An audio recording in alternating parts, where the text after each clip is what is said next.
Вот на рассвете, как старый знакомый, тихо к ручью подхожу я лесному. Ветки над синей водой поднимая, встала сосна, будто мачта прямая. Света краса, как небесная милость, каплет, и ею брусника умылась.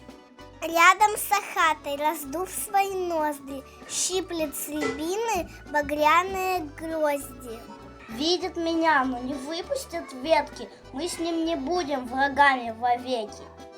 Дальше иду там во враге тенистом, рябчик зовет меня дружеским свистом.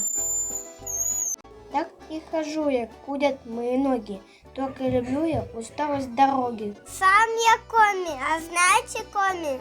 Сейчас я в тайге, как в водительском доме.